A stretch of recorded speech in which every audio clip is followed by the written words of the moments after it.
بعد غياب فترة من الزمن رجعنا تاني مع حلقة جديدة وضيف جديد. دايما بنسعى لاختيار ضيوف يكون عندهم تجارب عالمية تساعدنا نشوف مجال ريلوي من منظور تاني. أهلا بيكم في حلقة جديدة من بودكاست موبيليتي هاسل، أو البودكاست بيتكلم عن الموبيليتي والنقل بالعربي. لو دي أول مرة تسمعنا فاحنا بنستضيف في كل حلقة ضيف من العاملين في مجال النقل بيشاركنا تجاربه خبراته ونصايحه. أنا أحمد الخصوصي ومعايا صديقي مصطفى شوشة، ودي الحلقة السابعة من موبيليتي هاسل. ضيف حلقتنا النهاردة مهندس عمرو سعيد، امبورتست انجينير في ألستون استراليا. خبرة أكتر من 13 سنة ما بين مصر وقطر واستراليا. هنتعرف على رحلته في مجالات متنوعة زي البي اس دي، بلاتفورم سكرين دورز، والرولينج ستوك والسيجنالينج، وهيكلمنا عن تجربته والتحديات اللي واجهته في المجالات دي وازاي قدر يتحرك في مجالات متنوعة وحاجات تانية كتير. أتمنى لكم حلقة مفيدة.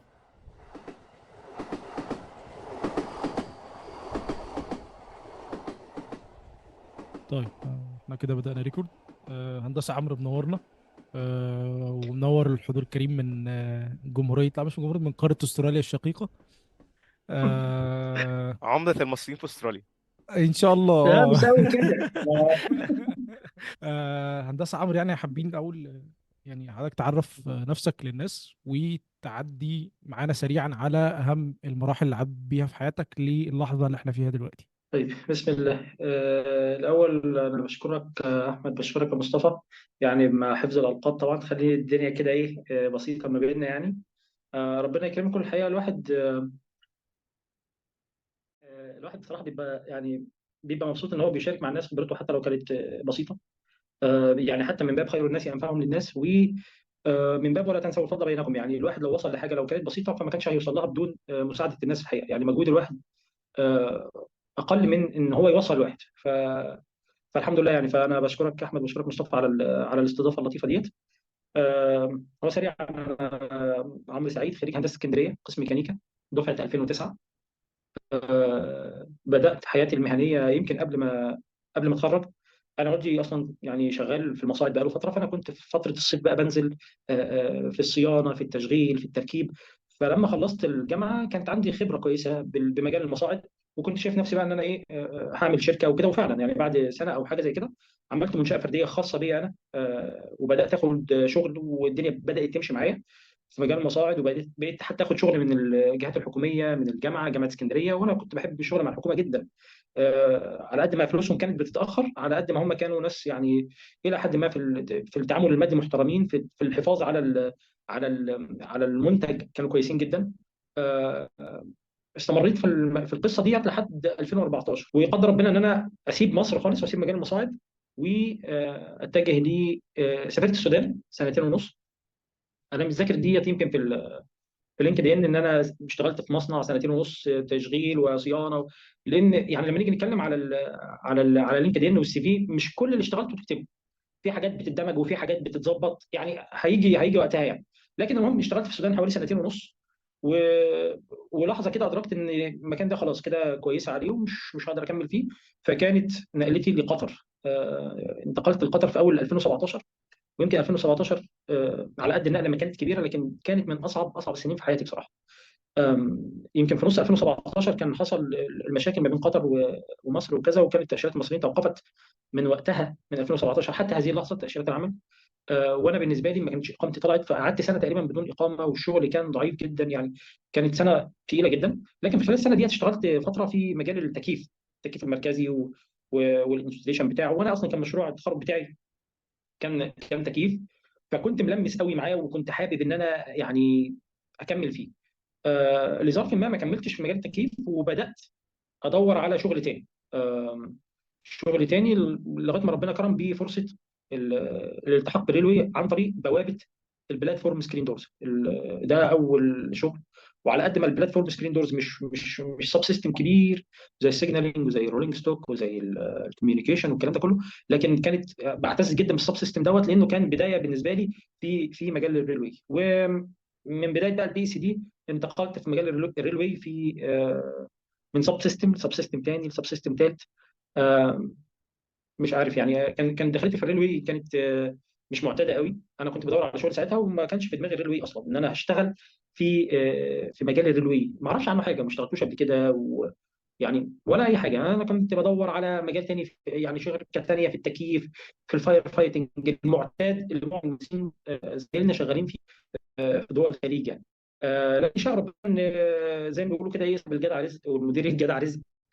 ان حد دلني والله في شركه اسمها سينر، شركه اسبانيه، في مشروع ترام اللوسيل محتاجه مهندس ميكانيكا للبلاتفورم سكرين دورز. آه، فبدات افكر طب البلاتفورم سكرين دورز دوت يعني اما اجي كده يتعمل لي انترفيو هقول ايه ان شاء الله. انا ما اشتغلتش في ريلوي، ما عنديش عنه فكره خالص، فممكن ايه اللي انا اقوله بحيث ان انا تو بي اكسبتد يعني في الرول دوت. فلقيت ان مدخلي الوحيد هو المصاعد، المجال اللي انا اشتغلت فيه وزي ما بيقول كده ايه خبزته وعجنته، وكان عن طريق حاجه صغيره منه اللي هو الاوتوماتيك دورز.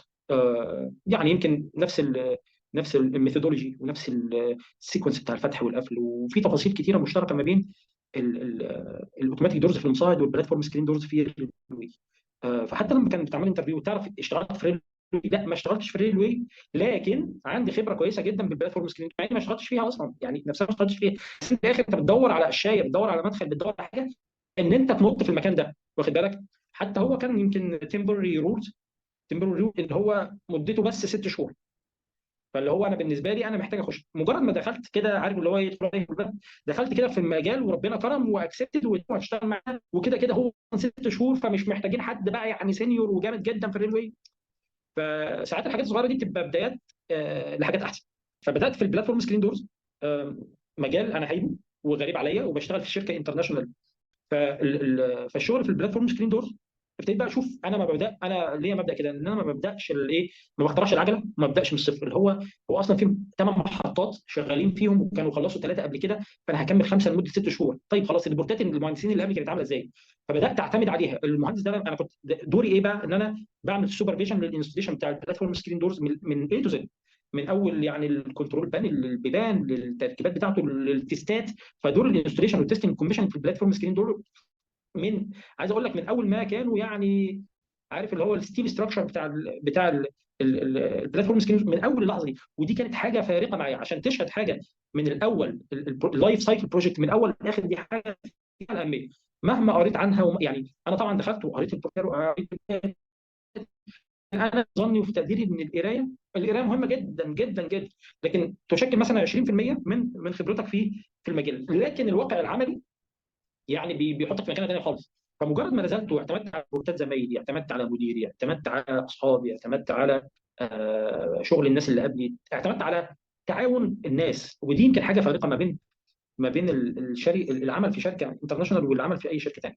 الروح مختلفه والتيم مختلف والناس مختلفه والافادات مختلفه. شغل بقى التربص يعني صراحه. وده كان ساعدني جدا ان انا يعني ايه ابدا واحده واحده الم الدنيا، اقرا شويه كويس، وادور بقى ايه الستاندرز ماشي ازاي. طب اليستو شغاله، احنا كنا برضه عشان الناس تبقى معايا سينر شغاله كانت رول مش متداول اسمه اي سي اي، اندبندنت تشيكنج انجينير، حاجه كده ما بين الكلاينت وما بين المقاول اللي هو اليستو. فبدات اشوف اليستو شغاله ازاي والبروسيجر بتاعها عامل ازاي والدنيا والترتيب والصور الناس اللي صورتها قبل كده اللي عمليه الانستليشن والتست كوميشن. ومع الوقت ملكت الشغلانه كويس، لان العمليه بعد كده هي بقت تكراريه. انا خلاص عملت محطه من الاول للاخر، فنفس المحطه دي بتتعمل تاني. صحيح ممكن المشاكل تختلف، لكن خلاص اولموست 90% من الموضوع حضرته. بس انا في ذهني انا ببص لحاجه تانيه. انا بعد 6 شهور الرول هينتهي، وانا مش مستعد، ما كنتش مستعد ان انا اغادر المجال ده. يعني انا قبل المجال ده ما كانش في دماغي، كنت بدور على تكييف، على حريق، على اي حاجه من ديت. بعد ما دخلت المجال ده قلت المجال ده بتاعي يعني انا شايف نفسي فيه. كميه مشاريع كبيره جدا، كميه انا عندي شغف شويه ان انا اعرف جديد، اتطور، اشوف انظمه جديده. فلما بصيت في الريلوي لقيت ان ده بحر بقى، واللي يقدر عليه ايه يجي. فعيني على ان البي اس دي ده هينتهي. طب انا هعمل ايه بقى؟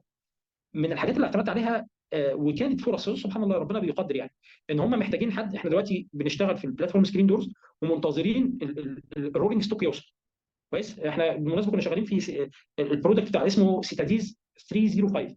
ترام منتشر ومعمول في كندا ومعمول في الامارات ومعمول في قطر، وبرودكت يعني اثبت كفاءته بشكل كويس جدا يعني.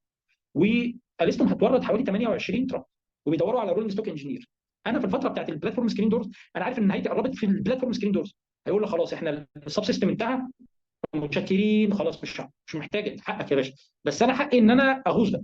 كان المدخل الاساسي للرولينج ستوك، انا نقلت واخد بالك من نقله من البلاتفورم سكرين دورز. انا بس احنا اتكلمنا فيه نقله من الاليفيتورز للبلاتفورم سكرين دورز، وانا بتكلم دلوقتي من البلاتفورم سكرين دورز لسب سيستم تاني. اعتمدت على الانترفيس تيست. ولكن انت تتخيل ان طبعا في تيستات خاصه بالبلاتفورم سكرين دورز لحاله كده ستاند الون، وفي عدد من التيستات انترفيس تيست بتوين البلاتفورم سكرين دورز والرولينج ستوك، البلاتفورم سكرين دورز والسكادا، البلاتفورم سكرين دورز والسيجنالينج. انا مش قاعد بتفرج، انا الانترفيس ديت عمال اهضمها كويس. ليه؟ لان انا شايف ان الانترفيس تيست ديت الكوبري بتاعي. الكوبري بتاعي، بص انا كنت مستعد ان انا عايز اقول لك في الريلوي اشتغل في اي سب سيستم تاني، فاللي هيجيني يعني. فالانترفيس تيست ديت خلت لي كوبري ان انا اروح على الرولينج ستوك. قلت لهم يا جماعه الخير، انتوا بتدوروا على رولينج ستوك انجينير. ومن المفارقات الكويسه ان الريلوي يمكن هو حصل بومنج في مصر في اخر سنتين ثلاثه، لكن الريلوي فعلا الريسورسز بتاعته قليله، المهندسين اللي شغالين فيه مش زي الفاير والشباك والكعبله دي والصيانه والتشغيل في المصانع كانت محدوده. فالناس بتدور على رولينج ستوك انجينير بقى لها فتره، فيا اما يلاقوا واحد عنده خبره جامده جدا فهيكلفهم قوي، وهم الناس مقرطه شويه في قصه البادجت ديت، او مش لاقيين، او هيجيبوا من بره وتاشيره. طب انا خلاص انا عمال اقدم نفسي، طب جربوني، طب ترام واحد، طب. وده يمكن ساعات المرونه ديت بتخلي لك فرصه ان انت ايه تخش مبنى. يعني الكلام ده مثلا ما تلاقوش في استراليا. مفيش حاجه اسمها ان انت عمال تتنطط من سب سيستم لسب سيستم ديت اللي هو ايه، هي مش شركه بابا يعني، واخد بالك. وهي ظروف كده، فانت بتستغل الايه الفرصه. فكان يا جماعه طب جربوني في ترام واحد. طيب انا مسكت الاستاتيك والدايناميك بروسيدير تيست، وبقيت يعني عايز اقول لك هي مكتوبه ومطبوعه اعملها وورد، بحيث ان انا في دماغي ان انا هعمل، انا متصور تيست قبل ما انزله بشكل كبير. عملت حته ريبورت، انا افضل ريبورت عملته في حياتي. يعني انا عملت الريبورت ده الاستاتيك تيست والدايناميك تيست ل 28 ترام. اول ترام ده افضل ريبورت عملته في خلال 28 ترام كله. ليه؟ لان انا زي ما بيقولوا الموتيفيشن بتاعي ان انا الموضوع بالنسبه لي يعني اكون او لا اكون، انا يا اما هكمل في الشغلانه دي يا اما مش هكمل. وانا عارف ومدرك ان المشروع الوحيد اللي شغال فيه في قطر وقتها هو ترام لوسيل. في مشروع تاني دوحه مترو، بس ده مينتنانس اوبريشن، وشركه ار كي اتش شغاله فيه، والرواتب بتاعتهم قليله جدا والمعظم هنود. فانا شايف ان فرصتي فيه ضعيفه قوي. ففرصتي ان انا اكمل في المشروع ده وفي الرول ده. نزلت يعني تيست محترم وستاتيك وديناميك. وانا كان ليا مديرين، واحد مصري وواحد اسباني، بصوا على الريبورت ايه الشغل الجميل ده، ايه الشغل الحلو ده، انت تكمل معانا بقى، واخد بالك. وهكذا كملت في ال 28 ترام. عايز اقول لك انا كنت داخل المشروع دوت 6 شهور بي سي دي، طلعت منه انا اللي طلعت منه على استراليا بعد 6 سنين، واخد بالك. فكملت سنه ورا الثانيه ورا الثالثه، والترامز عماله تيجي بقى، واخد بالك. وانا عيني على العداد بتاعت الترامز، واخد بالك، عيني على عداد الترامز، واحد ورا الثاني ورا الثالث ورا الرابع. بس برضه انا شايف ان بعد 28 ترامز دولت يعني خلاص همشي. لا مش ماشي، انا قاعد معاكم هنا بقى. انا المشروع ده انا هقفله وانا ماشي، ملهاش حل تاني. فبرضه اعتمدت بشكل اساسي على الانتجريشن والانترفيس سيستم ما بين بقى، واخد بالك. انا عمال الم خبرتي منين؟ البي سي دي. عشان انا بكلمك ليه؟ لان انا داخل على السيجنالينج، بسم الله الرحمن الرحيم كده داخل على السيجنالينج، واخد بالك. فاعتمدت على الانترفيس ما بين البي سي دي والرولينج ستوك مع السيجنالينج، عشان اقول لهم السلام عليكم وعليكم السلام، انا راجل سيجنالينج انجينير دلوقتي، واخد بالك. والمشروع بقى له فتره وهم مش حامل ان هم يجيبوا مهندس تاني يبدا الموضوع معاهم. انا راجل فاهم المشروع وفاهم المشروع، حتى لو بعيد عن الرول الخاص بيك مهم جدا جدا، بيوفر عليك كتير قوي، وبيخلي حتى الامبلوير بتاعك او اللي بيعينك ده راجل عارف مين بيودي على فين. عارف احنا بنستخدم البرنامج ده الميزو تيم ده عشان عنده الدوكيومنتات كلها، وحاله الدوكيومنت تبقى من الى. مش هجيب واحد انا اقعد 3 شهور اقريه السيستم ماشي ازاي والتستات ماشيه ازاي ونظام الشركه ماشيه ازاي. انا بضيع من وقتي وتكلفتي. انا جاهز يا جماعه، ودخلت زحفت على سيجنالينج تيستس كويس. من اول هم بيسموها البات والست والست، اللي هو البارشال اكسبتنس تيست والسايت انتجريشن تيست والسايت اكسبتنس تيست.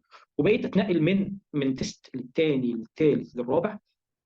ومعايا في سيجنالينج، ولو كنت عايز اكمل اكتر من كده كنت كملت. عايز اقول لك ان انا كنت بشتغل كمان الانتجريشن ما بين السيجنالينج وما بين التي ال سي، اللي هو الترافيك لايت كنترولر، اللي هو الاشارات اللي هي بتاعت الترام مع الاشارات العربيات، ومين ليه الاولويه وبيدي اشاره امتى وكم ثانيه.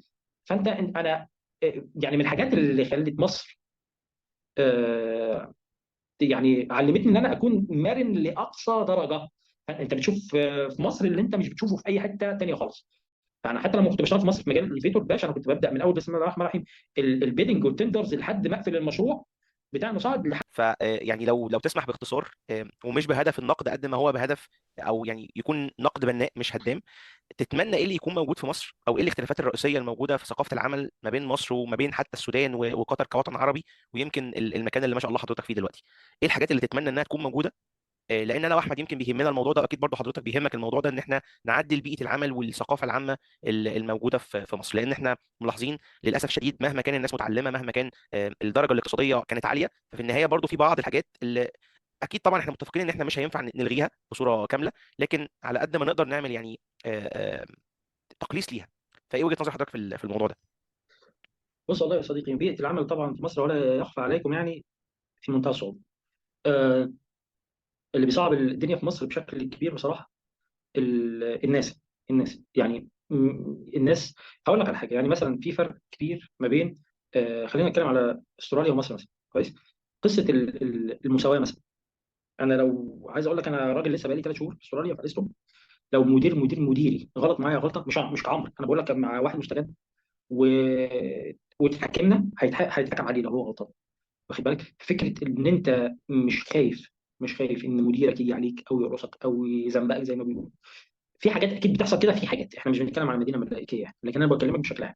آه فدي جزء اساسي، اللي هو ان انت مش حاسس ان انت مضغوط، خايف من المدير، خايف. يعني في ناس كتيره بتلاقيها بترتقي في وظائفها وهي ليس عندها الامكانيات ولا القدرات ولا، بس هي بسبب علاقتها مع اشخاص معينه او في المؤسسه نفسها، فبتطلع فيها. ده جزء اساسي اللي هو علاقات ما بين الناس. في جزء تاني بصراحه، ان هو بيجيبك في مصر او في الخليج برضه يقول لك اشتغل. الوضع هنا مختلف شويه. الوضع هنا بيقول لك شهر 2 3 هتتدرب على السيستم الجديد، هتاخد التريننج الكافي ليك، انت كده كويس، حاسس ان انت كويس ولا محتاج تريننج اكتر.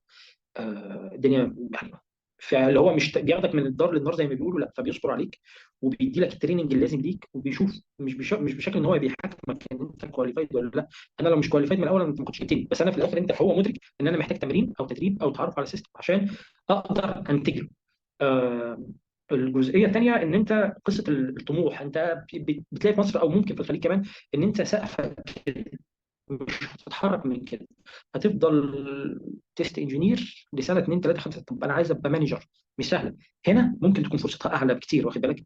بتقعد في الشغل، تفهم المؤسسه سنه 2 3 بتشتغل فيهم، فما فيش حاجه بتحدك قوي. لكن في مصر والخليج بيبقى في اعتبارات كتيره لحاجات زي كده. آم، الوضوح في الشغل. يعني انا ببقى داخل المشروع عارف ان المفروض ده مش بيحصل بشكل دقيق يعني، لكن عارف ان المشروع دوت السكوب بتاعه كذا ومدته قد كده، والرول بتاعي بشكل واضح 1 2 3 4 5. فعارف انا ايه اللي ليا وايه اللي عليا. واخد بالك الدنيا بتبقى ساعات في بعض المؤسسات، حتى لو انترناشونال كومبانيز في مصر او في الخليج، الدنيا بتبقى عالميه شويه، اللي هو ربنا يسهل ان شاء الله، نخلص بس الموضوع ده. الدنيا هنا شويه بتبقى اكثر انضباطا، اكثر تركيزا، اكثر. يعني بيبقى فيها اعتبارات كتيره، لو جاب في ذهني حاجه ثانيه اقول لك عليها. تمام جدا. هندسة، انت في الفترة اللي انت يعني سواء مصر او السودان او قطر وحاليا استراليا، احنا هنحتاج نرجع نتكلم عن استراليا عشان لسه ما دخلناش فيها، بس يعني في حاجة جت في بالي كده. انت زميلت ناس كتير بجانب التجربة الشخصية بتاعتك في الشغل. عادة بيبقى في مدرستين، مدرسة بتقول لك والله انت كمل في الكارير اللي انت فيه ده اكبر قدر ممكن من السنين، بحيث تبقى انت متخصص جدا في الحتة الفلانية. وفي مدرسة تانية بتبدأ تقول لك لا، طب انا يعني لو اتاحت فرصة في مكان تاني قريب انا هدخل اتعلم، يعني حاجة اشبه بالتجربة اللي انت عديت بيها. انا عايزك تقول لي رأيك في النقطة دي.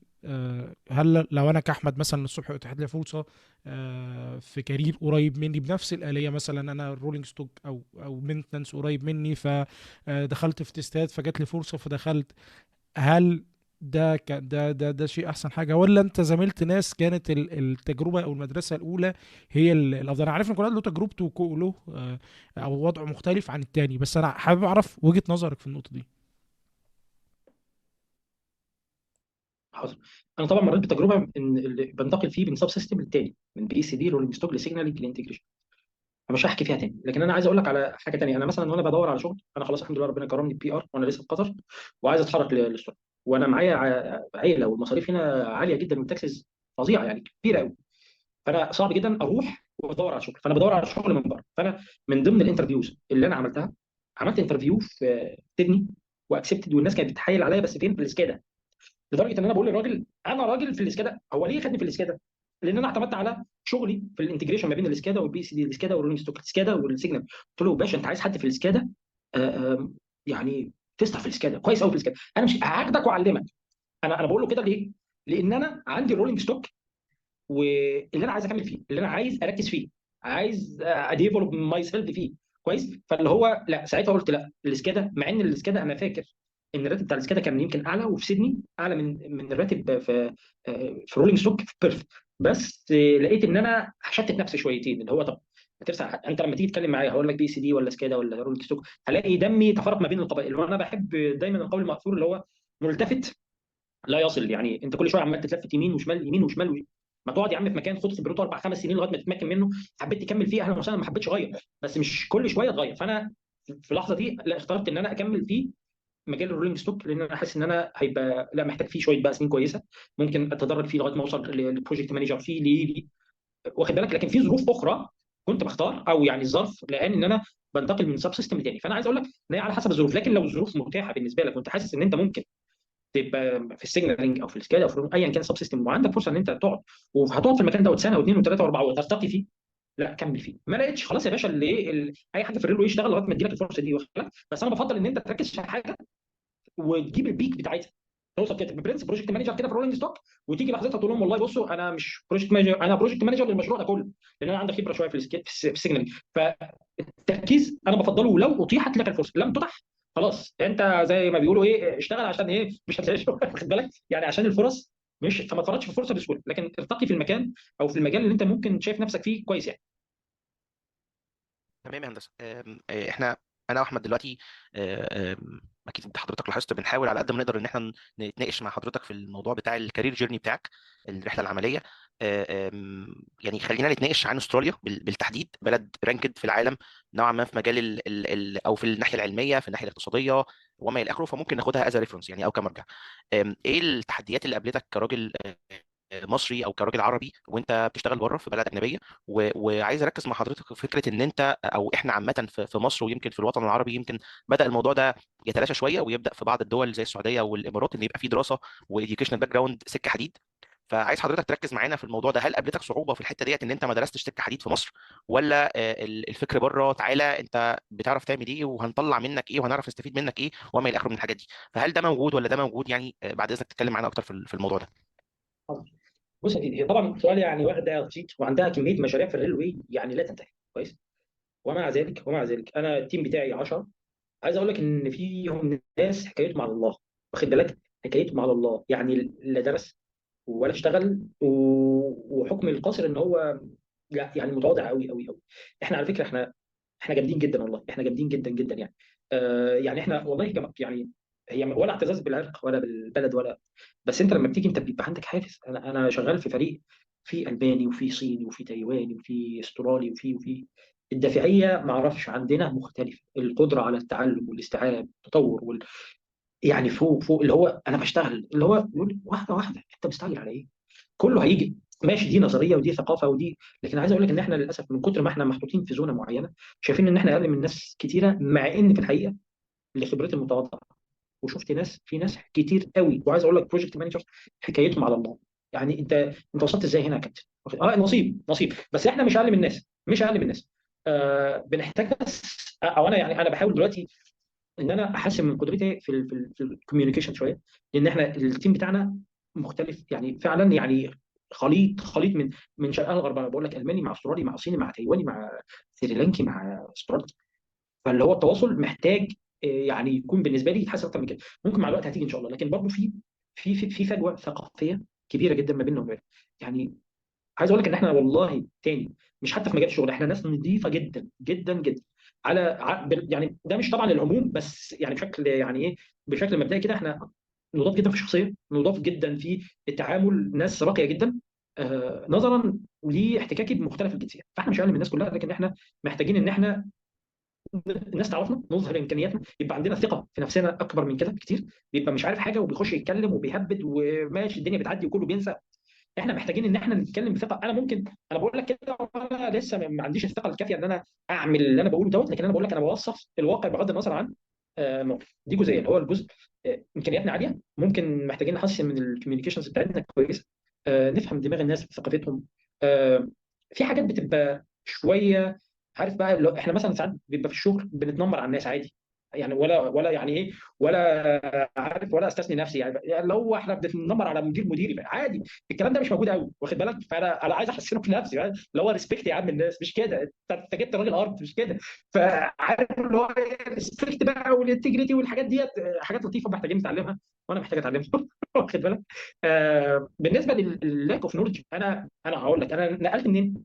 انا نقلت من الخلاط اللي انا كنت شغال فيه من بلاد لرولينج ستوك سيجنال من شويه، دلوقتي انا شغال في لوكو شغال في مكان بعيد حتى بيرث، في لوكوموتيف جديد عليا تماما، واخد بالك. لكن خلي بالك انت حلاوه الريلوي في ايه بقى يا باشا؟ انت لو الكونسبتس عندك وفاهم الاطار كويس، وعارف يعني ايه اجزل كاونتر وتراك سيركت وشيك بوينت ماشين والحاجات دي عارفها فاهمها، يا باشا دوس في اي حاجه، هتتعلم وهتاخد التريننج بتاعك وهتبقى كويس وهتبقى يعني افضل من اي حد موجود. بس الاطار دوت يعني اعرفه. حتى انا ما اعرفش في اللوجو ده اول مره اشوفه اصلا يعني، ولا دخلته قبل كده، انا بشتغل فيه دلوقتي واخد بالك. بس الحمد لله ربنا كرم بشكل او باخر ان انا فاهم المبادئ وده بيعمل ايه وفين وازاي. فتلاقي اللي هو الدنيا طب انا فاهم حتى المصطلحات مهم جدا جدا فاهمها، الاي سي بي تي سي ده واشتغل ازاي والمبادئ بتاعته ايه، بتفهم الكلام ده ولو حتى ما بتعرفوش اعرف. انما بص يعني الواحد ما يخش على حاجه ممكن بالنسبه له يستصعبها. انا بفتكر يعني ايه حديث النبي صلى الله عليه وسلم، انما العلم بالتعلم، انما العلم بالتعلم. دايما كل ما تتعلم هتزيد اكتر يعني.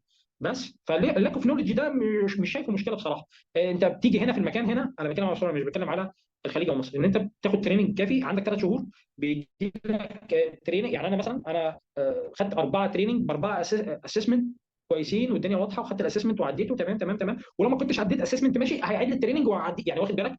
فالدنيا على المرتاح. بس اهم حاجه ان انا اكون يعني انا شايف ده من وجهه نظري، حتى لو الناس معايا او شايفهم مش فاهمين، ان انت مبادئ الريلوي ومبادئ السيستم اللي انت والمشروع بتاعك شغال ازاي لازم تكون فاهمها بصراحه، يعني ليس اقل من ذلك يعني. أم، عايز اقول لك ان ده بيبقى لو جاء في موضوع الانترفيو ده نتكلم فيه، يعني اللي هو فهم السيستم اللي انت رايح له ده يعني كي مهم جدا ان انت تنجح في الانترفيو. هنتكلم فمش فيه عارف لو طبعا. جت فرصه نتكلم فيها يبقى انا كويس. هرجع بس خطوه لورا شويه، حابب نتكلم اكتر عن احدث تجربه عديت بيها، هي ارجع فكره من اول قرارك ان انت تسافر مم. او تهاجر لاستراليا، بالمراحل اللي عديت بيها يعني انا حتى بقالي فتره كنت بقرا في موضوع استراليا، كان فعلا من اصعب الحاجات فكره ان انت تروح هتقعد فتره لحد ما تلاقي فرصه عمل، بيطلبوا لك الاكسبيرينس، وان انت يعني شويه تفاصيل واللهجات واللغه ومش عارف ايه. فانا حابب اعرف تجربتك في المرحله دي لحد ما ربنا كرمك وحصلت على فرصه عمل. ويعني خلينا وهنجون واحنا ماشيين في قصه الانترفيو، وفكره انت ازاي قدرت تعدي الانترفيو. فنبدا من اول ما انت في قطر، وامتى جالك القرار وازاي اتعاملت من بعد كده. طيب انا بس عايز اقول لك طبعا الحاجات اللي انت بتقولها دي تحديات ان انت تيجي وتلاقي شغل ولوكال اكسبيرينس، بس عايز اقول لك ان انت بس توصل للمرحله دي وبعد كده تتساهل. انت يجي لك بس انفيتيشن او تمسك الفيزا في ايدك، دي اصعب حاجه. اللي بعد كده انا شايفه من وجهه نظري حتى لو الناس بتقول غير كده، ان اي حاجه بعد كده يا باشا هتتسهل اذا كانت اتسهلت على اللي اقل مني بكتير قوي، في سواء في ان هو بيدور على شغل، وان هو بيكتسب اكسبيرينس، ولا بيكسر قصه اللوكال، ولا بيحسن الكوميونيكيشن، ولا اللغه بتاعته بتتظبط. الكلام ده كله يا باشا هيجي، بس المهم تمسك تاشيرتك في ايدك. بعد كده الكلام ده كله بالنسبه لي من التأشيرة وجهه غالية جدا يا نظري باشمهندس عمر، هيجي مع يعني الوقت. التأشيرة تقريبا داخل في بص يا سيدي انا 4000 دولار وحاجة تقريبا. يا باشا والله بس تجيلك وهتتصرف في الفلوس. انت اصل انت ده مشروع عمرك، ده مشروع عمرك، انا شايف كده ده مشروع عمرك يا باشا. أم، انا طبعا شغال في قطر والدنيا كويسه وعلى المرتاح وراحه نفسيه في المكان اللي انا شغال فيه، جميله جدا. عايز اقول لك ان انا ممكن اقراني مثلا في شركات تانيه ممكن يكونوا بياخدوا اعلى مني في الراتب، لكني لا اتنازل عن شغلي في المكان ده. ليه؟ الراحه النفسيه فعلا بفلوس كتير قوي. فمديري كويس قوي والسيستم كويس قوي وشركات محترمه قوي. بالاضافه لكده ان انا شايف بعد كده ان الشركات الكبيره ديت هيبقى ليا فرصه فيها، واخد بالك. فانا طبعا انا مدرك ان قطر حلوه جدا والدنيا لطيفه جدا بس مؤقته، ولازم الحقيقه دي تتعرف يعني، ولازم تعيش ان هي حلاوه بس مؤقته. اللي هو ممكن في لحظه يقول لك توكل على الله، ليه؟ لضعف بصبورك بصراحه. اللي هو احنا خلاص بنفنش المشروع بيخلص، عملت مشكله مع حد وقال لك اتكل على الله، مالكش ديه. فانا ما ينفعش، انا دلوقتي راجل عندي مسؤوليات وعندي اولاد، فانا لو بفكر في نفسي بس يا عم عيش يومك والدنيا هتحلو والدنيا هتظبط، بس اولادي محتاج نقله تانيه خالص. ففكرت في الهجره، وخلي بالك كلمه بتفرق. انا الظروف عندي مش احسن حاجه، فواحد قال لي ما تفكر في الهجره. قسما بالله انا ما كنت اعرف هجره مين وبيوصل على فين، ولا الدول اللي اصلا اللي بتتكلم في الهجره ابيض. ما فكرتش في الموضوع ابيض يا ورد، واخد بالك. ولذلك فكرت فين؟ في كندا، واخد بالك. ايه يا جماعه الكلام على ايه؟ الناس ايه كندا واستراليا ونيوزيلندا؟ فكك من نيوزيلندا خليك مع كندا واستراليا، خليك في كندا كويس. طب ايه الدنيا؟ اشوف اخش على البوينت سيستم اشوف الناس بتقول ايه. طب عايز ايه؟ ايلتس. الكلام ده بنتكلم في 2018 يعني بعد سنه من قطر. بدات اذاكر ايلتس كويس، فدخلت امتحان ايلتس مرتين. خدت مره جنرال ومره اكاديميك. في الجنرال جبت 6 اوفرول وفي الاكاديميك جبت 7. بعدها ب3 4 شهور آه، بس مع الوقت ادركت ان كندا من غير 4 تمانيات مش هعرف اعديها، مش هخشها. وانا من النوع اللي انا ما بحرقش بنزين على الفاضي، يعني انا مش هقعد اذاكر في حاجه او اتعب في حاجه او ابذل مجهود في حاجه او اصرف فلوسي في حاجه واضيع عمري في حاجه وانا عارف ان هي شبه مستحيل. كويس. فانا ادركت ان كندا بالنسبه لي خلاص كل سنه وأنت طيب. طب استراليا دي بتقول ايه يا جماعه؟ عايز ايلتس برضه؟ لا مش عايز ايلتس. قال لك في امتحان تاني اسمه بي تي اي، مكافئ. يعني لو جبت فيه درجه معينه 79 تبقى مكافئ للاربع تمانيات بتوع ايلتس. بيتجابوا. قال لك بيتجابوا. مش مستحيل، لا مش مستحيل. ناس زيك وجابوهم، واخد بالك؟ فاللي هو طب حلو كويس قوي. فبدات بقى في المراحل بتاعت الهجره لاستراليا. طب الناس دي عايزه ايه؟ قال لك عايزه ان انت تقيم شهادتك بالوظيفه بالدنيا دي كلها، وتعمل سي دي ار اللي هو تقريبا كومبتنسي ريبورت، 3 مشاريع عملتهم في حياتك بيتكتبوا بطريقه معينه بالفاظ اكاديميك لتفصيلات معينه، وتذكر بقى فيهم الفاظ كيوردز بقى ديزاين وكواليتي وتستنج وانستوليشن، تفاصيل كتيره كده ل3 مشاريع، رحت عاملهم مظبطهم.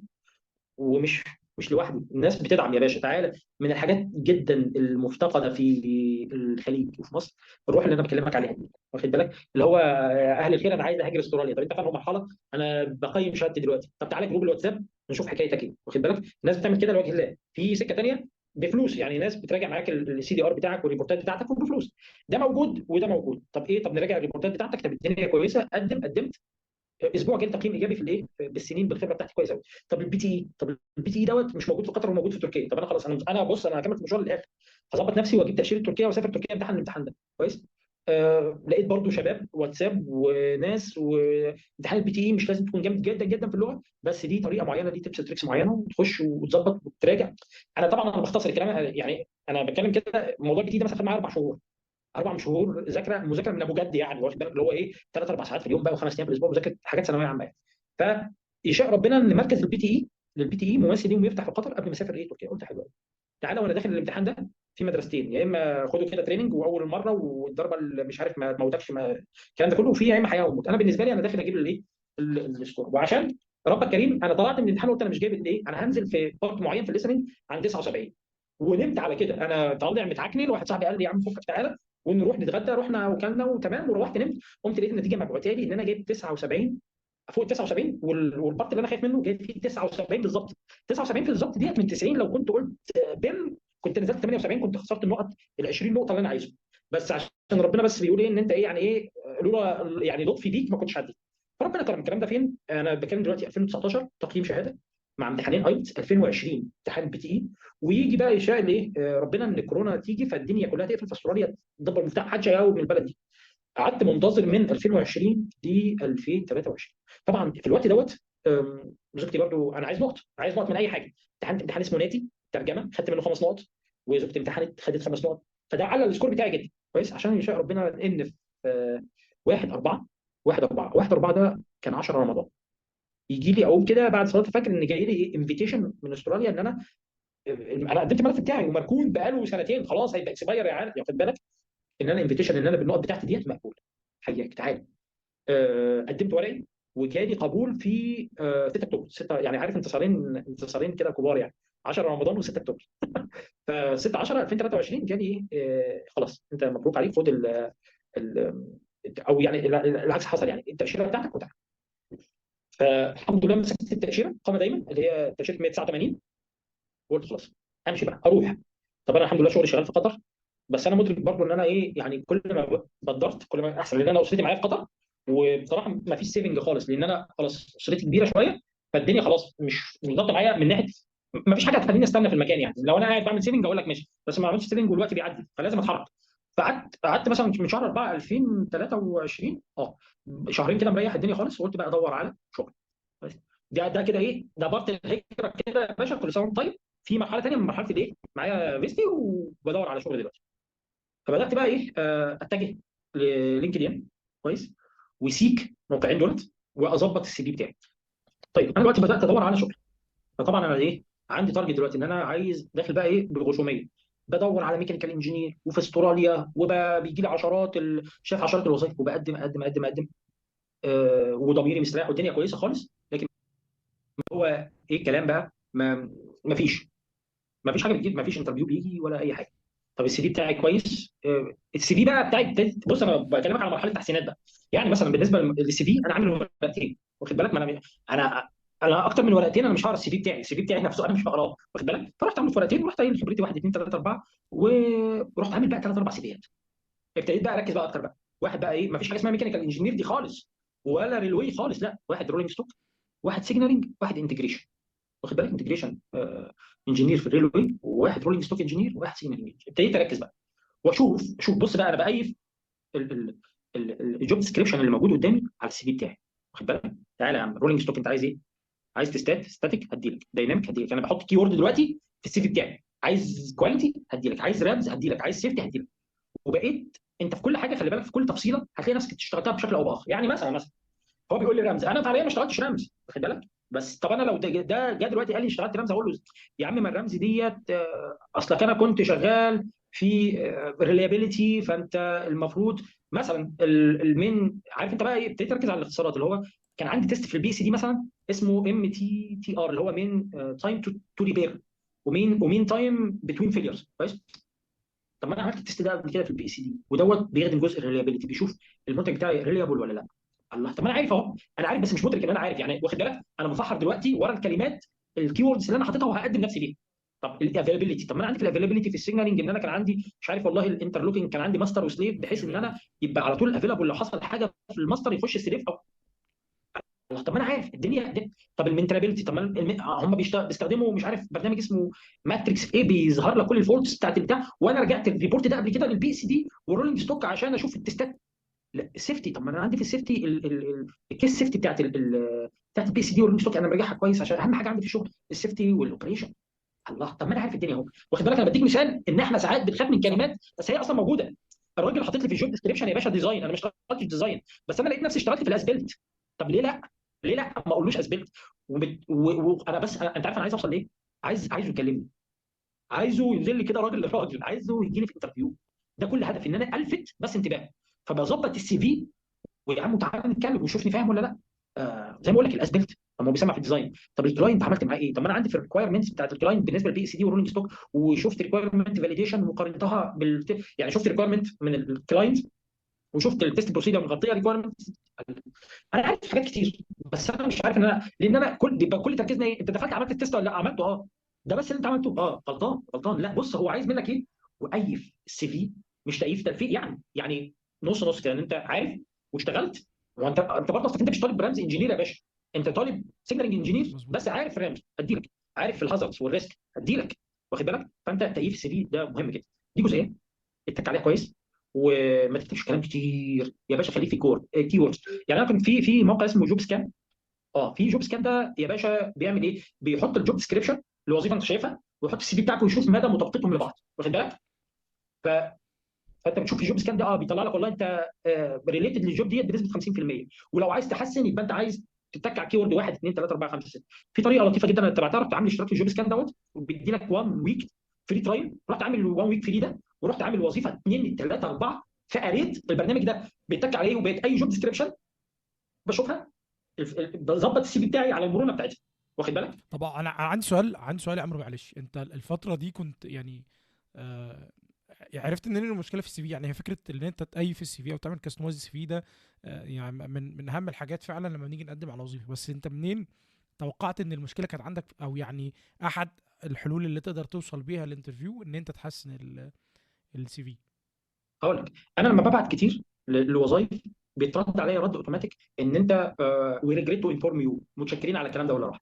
طب انت بتبعت لي الطريقه دي اوتوماتيك ليه؟ ما انا ابتديت بقى اشوف الدنيا في تقنيه اسمها ATS، اي بيعمل تي الفرق اس بين السي اوتوماتيك في ابروفل اوتوماتيك، حاجه كده، اه. بيشوف لو السي في بتاعك دوت مطابق للوظيفه او قريب منها.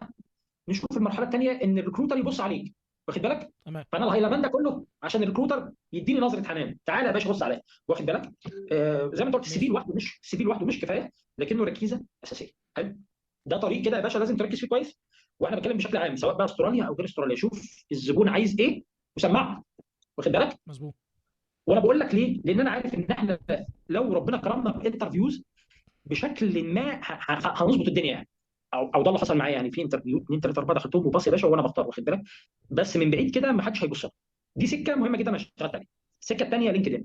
طبعا لينكد ان، بص هو يمكن في دول كتير ملوش قيمه بالنسبه لتحصيل الوظائف، بس القيمه اللي انا لمستها وادركتها لا بيجيب، يعني بيجيب بس عايز تركيز. انا بقول لك انا قعدت كتير قوي ببعت وما بيجيليش حاجه، واخد بالك؟ فبدات بقى اركز اكتر. انا دلوقتي شايف وظيفه رولينج ستوك انجينير في الستوم في استراليا. انا بدي لك مثال بحاول اطبقه بالواقع بتاعي. دخلت على الوظيفه، شفتها، آه مين المدير؟ فلان. تعالى يا عم المدير. بعت له: باشا السلام عليكم، انا راجل مهندس في رولينج ستوك، والوظيفه ديت انا بقول طبعا انا بكلفت الكلام يعني، والوظيفه دي تلزمني وانا راجل كفء ليها. حلو. ده واحد. اثنين، بشوف الناس اللي في الكاتيجوري بتاعتي ان هم الناس الغلابه اللي زيي. باشا صباح الفل، احنا ولاد كار واحد، ولو تقدر تعمل لي ريفيرال للوظيفه ديت او تعمل لي ريكومنديشن ليها اكون شاكر جدا ليك. والطريقه ديت هي اللي غمزت معايا، خلي بالك يعني ديت. انا جيت استراليا عن طريق ايه؟ ان واحد ابن حلال شغال في اليستون، يعني يعتبر شغال في نفس الكاتيجوري اللي انا شغال فيها دي. باشا صباح الفل، ايه الكلام الدنيا بتاع انت، انا شايف عندك وظيفه في الشركه، ايه الكلام؟ ما تزقني، عينيا ليه زقني، فبقيت اولويه، واخد بالك؟ هوبا طيب، المدير بص عليا، الريكروتر بص عليا، طب ما تيجي انترفيو، رحنا انترفيو، خلصنا. هنيجي للنقطه دي. الجزئيه الثالثه ان انت بتبعت دي الوظيفه بقى نفسها بشوفها عامله ازاي. يعني انا لقيت ايه عندي؟ لقيت ان المشروع بتاعي يا باشا هنا اللي انا جاي عليه، اللي هو بيعمل ايه؟ بيحول من الفيكسد بلوك للموفابل بلوك، بيحول بيطور النظام بتاعه لسي بي تي سي. كويس. الCBTC طيب انا دلوقتي عايز اعمل نوش في المكان ده، وعملت اضافه للمدير والريكروتر والناس اللي حواليا وبتاع. بقيت اتكه في نقطه ايه بقى؟ السي بي تي سي واهميه السي بي تي سي ونظام والسيفتي بتاع السي بي تي سي ومدى تاثير السي بي تي سي. لو المدير حن عليا وبص على الصفحه بتاعتي، ايه ده؟ الراجل ده فاهمان في المشروع، ما تجيب، واخد بالك؟ بعمل لقطات ان انا. فدي ثلاث حاجات انا اعتمدت عليها: السي في، اللينكد ان من ناحيه ان انا ابعت يعني كونكشن، طلبات اضافه للناس اللي هي قريبه جدا من الوظيفه. الجزئيه الثالثه ان انا بنشر ومن الاخر بحك في البوزيشن ده معايا، ماشي. وبتجيب. انا بقول لك انا تقدمت لمئات الوظائف، ما جاليش رد. لكن لما ركزت وعرفت ان انا لازم، ما فيش حاجه اسمها ميكانيكال انجينير، ما فيش حاجه اسمها ريلوي انجينير. بص على الحاجه اللي قريبه منك وحوم حواليها، حوم حواليها هتجيب معاك سكه. فدي جزئيتين انا اعتمدت عليهم كتير. طيب أم، انا لو هلخص الجزء اللي فات كده سريعا. اول حاجه بالسي في ببدا اكستمايز السي في وايفه بمعنى اصح على حسب اه الحاجه اللي انا عايزها بالظبط، وابدا استخدم كيوردز موجوده فيه، واحاول استخدم حاجات الذكاء الاصطناعي الموجوده دلوقتي عشان احاول اعدل الاي تي اس والحاجات دي، واخلي السي في بتاعي وقت ما يتشاف يبقى هو ده المرض والمنشود. دي واحده. التانية ان انا بستخدم لينكدين في طريقتين. الاول حاجه ان انا ببعت كونكشنز لناس كتير وابدا احاول اخلي حد منهم يعمل لي ريفيرال، ان هو يدخل يزق لي السي في بتاعي جوه الشركه لو امكن. وانا متاكد ان انت كلمت ناس كتير، اعتقد مش واحد يعني، ولا انت ممكن التجربه معاك كانت واحد ومشيت، ولا كانت ايه؟ لا، انا في قصه ان انا ابعت طلبات اضافه يا باشا، انا بعت طلبات اضافه لناس كتير في وظائف كتير. عايز اقول لك ان في ناس، يعني في واحد قال لي ممتاز بس انا ما اعرفكش، اللي هو اتكل على الله. قابلت ده خد بالك. وفي ناس ما ردتش اصلا، مع السلامه، ما شفتكش، انا مش شايفك. وفي ناس جت معاها سكه، خد بالك. واحد واثنين جم معاهم سكه، وعشرات ما جاش معاهم سكه، قشطه. بس هي دي السكه. مش اصل انا مش هبيع كلام يعني ايه. الطريق مش مفروش بالورد، لازم صح. تعب فيه ولازم محاولات بس اهم حاجه ايه؟ ان انت تحاول في السكه الصح. ما تعملش زيي وتقعد تبعت لالاف الوظائف وترش السيفيهات وبتاع وانت عمال تلخبط وتضيع وقتك على الفاضي. يا باشا ركز في الطريق، حاول فيه، ابعت 10 هيجي لك منهم واحد، 20 هيجي لك منهم واحد يعني. معايا؟ فلا انا معاك. شفت ردود سلبيه وشفت ردود ايجابيه، وجت معايا رد اثنين ثلاثه اربعه. يعني انا جالي في الفتره ديت حوالي اربعه انترفيوز، واخد بالك؟ اللي هو لا، بتجيب، مش لا مش الدنيا في حد من تجربته يقول لك والله لينكدين ده ملوش لازمه وشو. ماشي يا باشا، حقيقة. بالنسبه لي تجربتي غير انا كده. بس عايز اكد على نقطه ثانيه. انت الفتره دي كلها انت كان معاك خلاص فيزا اه لاستراليا، لكن انت لسه ستيل في قطر يعني. انت بالظبط. جاهز لو اقول لك تعالى بكره انا متاح اجي بكره، لكن انا لسه قاعد في قطر. طب الانترفيوهات دي كلها كانت اونلاين، ولا انت كنت بتحتاج تسافر وترجع وايه؟ يا باشا كله اونلاين، ما حدش مستحمل يجيبك ولا يوديك. تعالى لي اونلاين، يجي لك الريكروتر ويجي لك البروجكت مانجر ويجي لك ممكن تكنيكال مانجر معاك، ولو عايز تجيب اخوك تعالى. ازاي؟ انا اعرف ابيع لك اللي عندي. انا عايز اقول لك على حاجه. في الانترفيو مثلا، انا عارف ان هو مشكله اساسيه عندهم ان هم عايزين، ما انا قصه ان انا افهم المشروع دي مهمه في كده. ان انا عايز هم بيقللوا المسافات ما بين القطورة، واخد بالك؟ من الفيكسد بلوك للموفابل بلوك عشان يزودوا القطوره، فبيزودوا الانتاجيه وبتاع. زي زمان ففي التبريد الانترفيو ومدد بقول له التبريد والله من والحاجات دي. ضمن، اه بالظبط، قلت له والله من ضمن الحاجات المهمه جدا هنا في ترام اللوسيل ان كان في عدد جماهير كبير جدا، فبالتالي السي بي تي سي قلل الهيت تايم بتاع القطوره، فبيجي في وقت قليل عشان قال لا، ده انت تيجي تشتغل معايا يا باشا، واخد بالك؟ يعني فاهم ازاي؟ انا قاري هو عايز ايه فبديله، واخد بالك؟ تمام. اللي اه.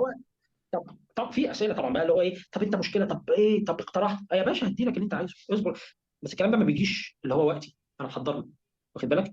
يعني اللي هو الانترفيوهات بتمشي ازاي يا جدعان؟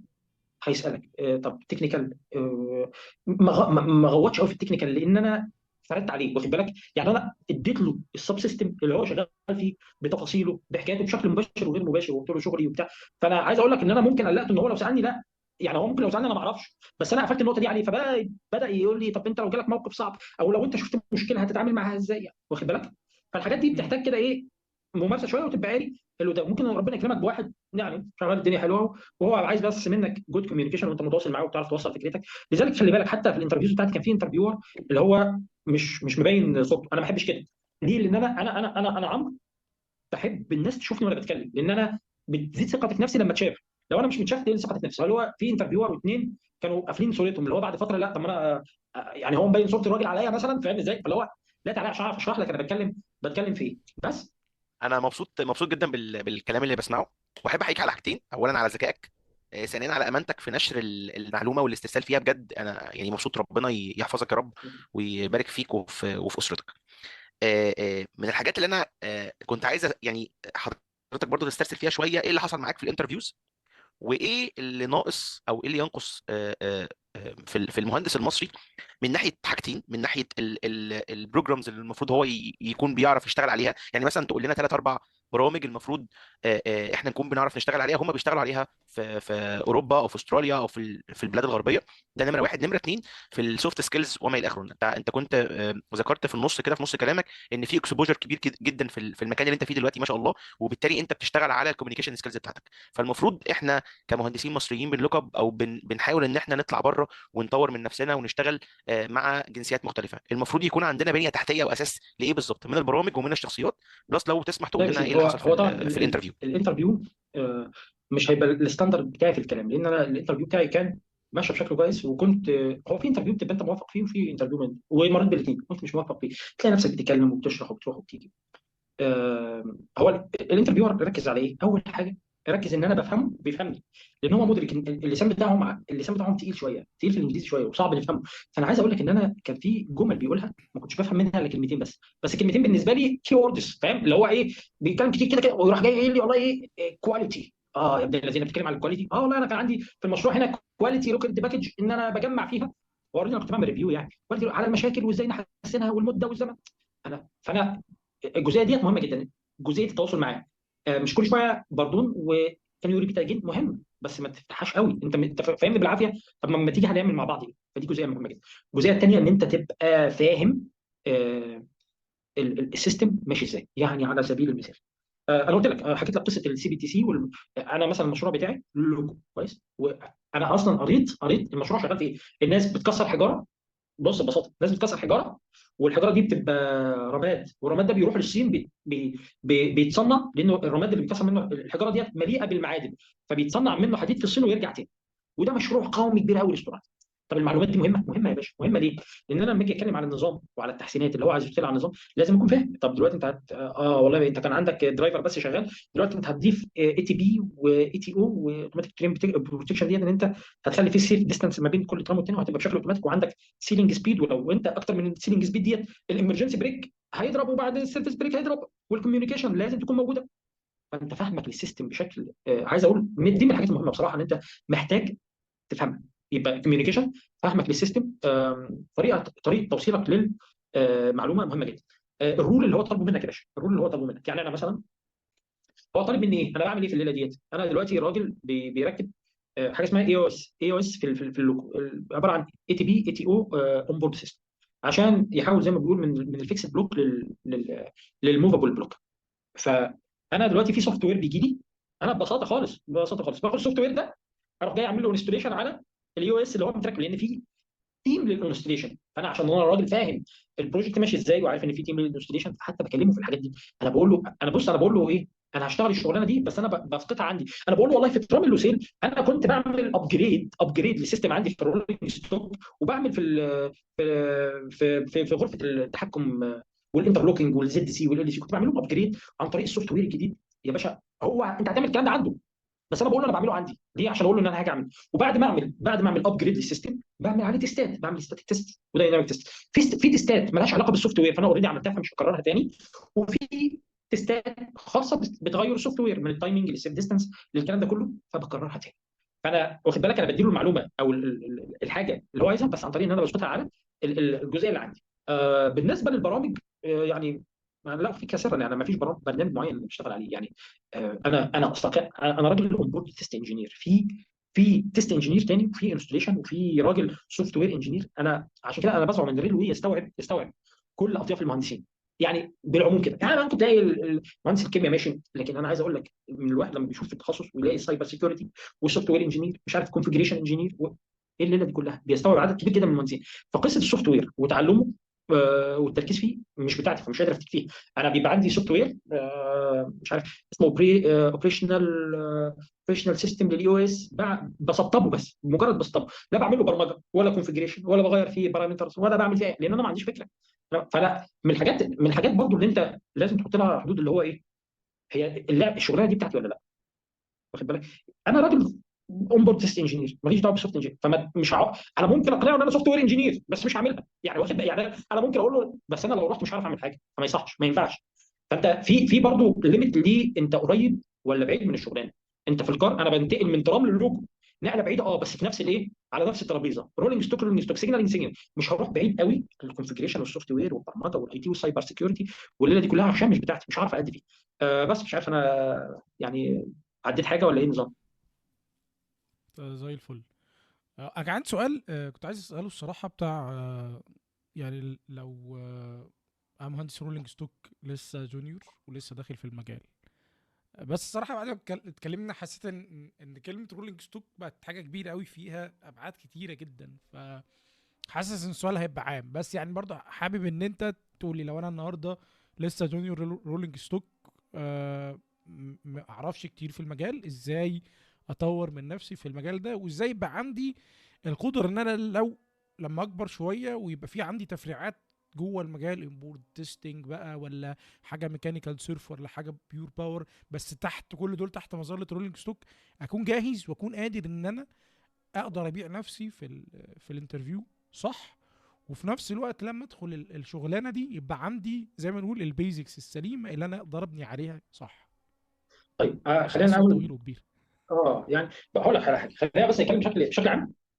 انا شايف من المهم جدا ان احنا نفهم خريطه الريلوي، خلينا نتكلم بكلام محدد اكتر في الدقيقه، بس عشان برضه الناس لو اللي بتسمع ممكن يكون قريب ولا بعيد من المجال، الصوره تبقى واضحه. يعني انا عندي عده سب سيستمز، احنا بنحاول بس نشوف الوظائف او الدنيا او انا فين او ممكن اشتغل فين. انا دلوقتي عندي عدد من السب سيستمز في الريلوي، زي رولينج ستوك، سيجنالينج، كوميونيكيشن، باور سبلاي، تراك، بلاتفورم، سكرين دورز، حتى شغل السيفل، شغل الديبو اكيوبمنتس. فده عده سب سيستمز. مع كل سب سيستم يا باشا بتلاقي مثلا سيستم ديزاين، بتلاقي كواليتي، مش عارف كواليتي اشورنس، كواليتي كنترول، بتلاقي مهندس رامز، بتلاقي حتى تريننج انجينير مش عارف سيستم كونفجريشن، بتلاقي حاجه في الانستليشن والكونستراكشن والمانيفاكتشرنج، بتلاقي في الانترفيس، حتى في الانفايرمنت والهيلث والريسك والسيفتي، مش عارف كيس. عندك عدد محترم جدا من المسميات تحت كل سب سيستمز. فانا مهم جدا ان انا ابقى الخريطه دي تبقى موجوده قدامي، واخد بالك، عشان ابقى عارف انا هعمل ايه. انا راجل شغال في كواليتي، تعالى يا عم، انا اعرف مهندس كواليتي بروجكت مانجر للرولينج ستوك سيجنالينج انجينير، هو تكنيكال مش عميق، مش عظيم قوي، بس هو نط عنده كوميونيكيشن سكيلز كويسه، عنده معرفه بالسيستمز كويسه، وهم مش طالبين منه ان هو يبقى سوبر مان في التكنيكال، هم عايزين واحد بيعرف يدور الموضوع وفاهم ابعاده ايه وفاهم المشاكل اللي فيه. فدي كلها مداخل. طيب انا دلوقتي راجل مثلا سيجنالينج انجينير، عايز او انا لسه جونيور هتعرف على الدنيا. انا شايف ان من الحاجات المهمه قوي ان انا يبقى في مصدر تلقي معلومات، دي مصدر معرفي. مثلا بالنسبه لي انا كان اللي هو الاي ار اس اي، اللي هو انستتيوشن ريلوي سيجنالينج. يا باشا المعهد ده فيه اربع مديولز فيهم اربع امتحانات. الموديول الاولاني بيدي لك يعني فاندامنتالز في الريلوي انجينير، بيعرفك على سب سيستمز، بيعرفك على الايكيوبمنتس الموجوده، بيدي لك خلفيه معقوله جدا على الريلوي.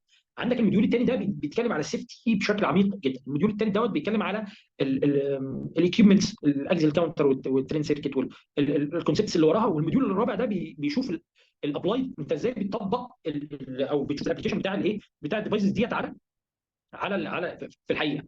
فده مصدر معلومات مهم جدا او مصدر معرفي مهم جدا. الحاجه انا بتكلم كلام بشكل مش مرتب، لكن اللي بيجي في ذهني بقى من الحاجات المهمه جدا ان انا اكون مذاكر المشروع.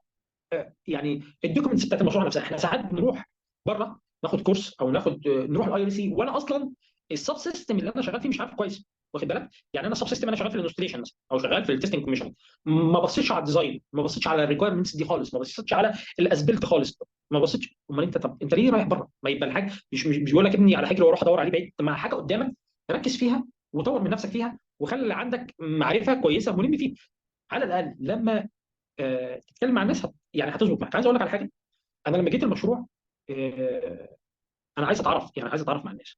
انا برضو من المداخل المهمه جدا اللي انت الحاجه اللي بتعرف تعملها اعملها، وانا قاعد الناس معديه محدش بيقول لي السلام عليكم، واخد بالك؟ عالم رايح وعالم جاي، وانا لسه برضو هيبقى الموضوع شويه، بس انا بعرف العب كوره كويس. طب ايه الكلام؟ الناس دي بتتجمع يوم الاربعاء مش عارف بيلعبوا كوره فين، ناس فرنساويين واسبان وبتاع ما يعرفونيش اصلا، اللي هو موظف جديد جاي، انجينير جاي جديد.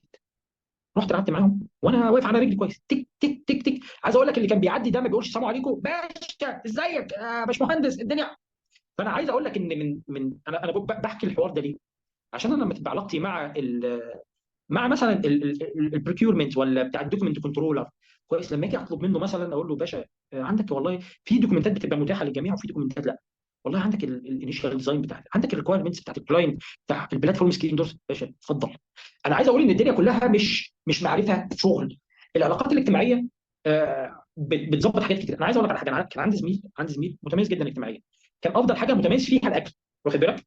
يعني الناس اجانب واحنا في قطر، فعارف مين بياكل ايه ويدل الناس على كده، مرجع للناس، فبقى معروف كده. وبالتالي على فكره ده بينعكس حتى من ناحيه التكنيكاليتي. هو دلوقتي ربنا كرمه وراح كندا وشغال، واخد بالك؟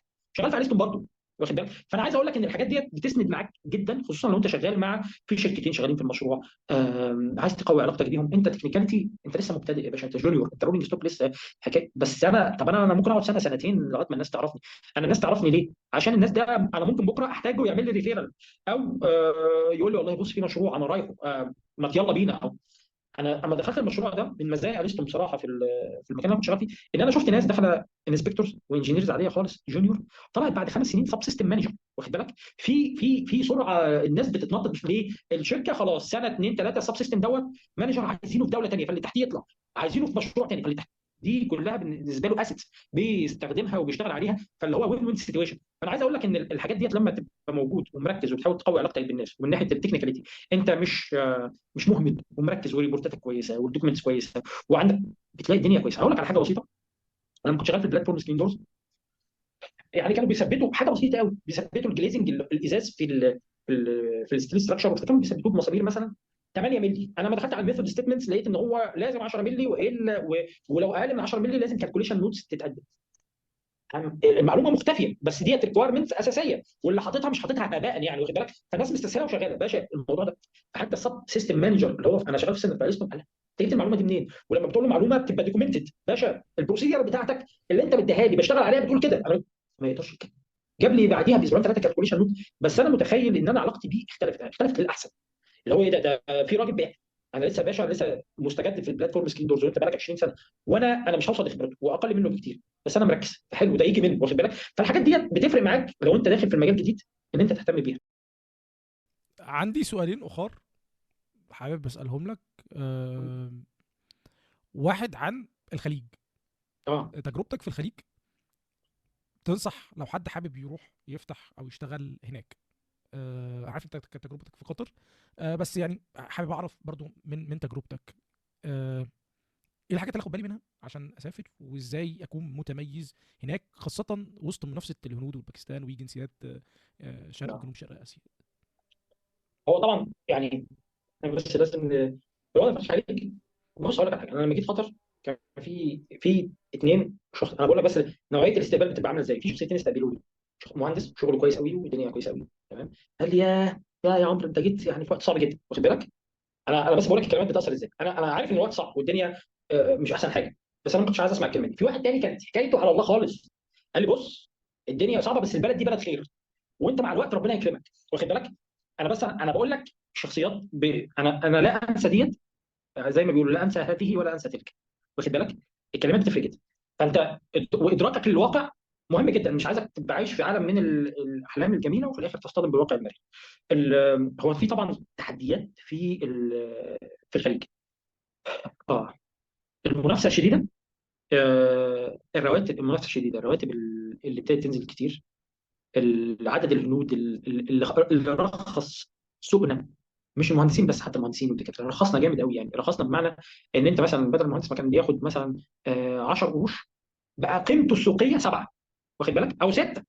ولو انت ما عملتش الشغلانه هتلاقي في واحد واثنين وثلاثه واربعه غيرك يعملوا. آه ومع ذلك انما يعني وليس الانسان الا ما سعى. احنا دلوقتي عايزين نقله الخليج. لو انت شغال في شركه انترناشونال وليها مشاريع، فدي هتبقى الطريقه المثاليه ان انت تنتقل ليه من الى، واخد بالك.